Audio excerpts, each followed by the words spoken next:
Hi friends, welcome to my channel. నిన్న మ్యారేజ్ది drop అనుకున్నాం కదా, అది అప్ అండ్ డౌన్ అయింది ఫ్రెండ్స్. లంచ్ టైంలో కొంచెం బ్రేక్ చూసుకున్నప్పుడు బండి సర్వీస్ చేయించాం. 10,000 తిరిగేసింది. Engine oil filter, AC filter మార్పించాం. అవి 4,200 అయ్యాయి. వీల్ అలైన్మెంట్ చేయించాం. రాత్రి 12ంటికి కస్టమర్ని దింపాను ఫ్రెండ్స్. వాళ్ళు 5,000 ఇచ్చారు. నిన్న బయట తిరిగి కొంచెం వాటర్ చేంజ్ అయ్యేసరికి ఫుల్గా జలుబు చేసింది ఫ్రెండ్స్. ఈరోజు ఎర్లీ మార్నింగ్ 8కి బయలుదేరి బొర్రగూడెం అంట, మైలవరం దగ్గర ఫేమస్ టెంపుల్ అంట, అమ్మవారి టెంపుల్. ఇక్కడికి వచ్చాం ఫ్రెండ్స్. నాతో పాటు మా ఊరి నుంచి 3 వెహికల్స్ వచ్చాయి. వాళ్ళందరూ లోపలికి వెళ్ళారు. ఈ 2 చిలకలు ఇక్కడ టెంపుల్ దగ్గర కొన్నాయి.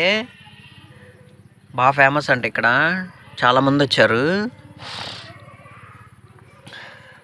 3 డేస్ నుంచి బిజినెస్ చాలా బాగుంది ఫ్రెండ్స్. కొంతమంది ఏమో అసలు నువ్వు బిజీ అయిపోయావు, మాట్లాడలేదు అంటున్నారు. ఈఎంఐ ప్రాబ్లమ్స్ వల్ల కొంతమందితో మాట్లాడలేకపోతున్నా. Thank you watching my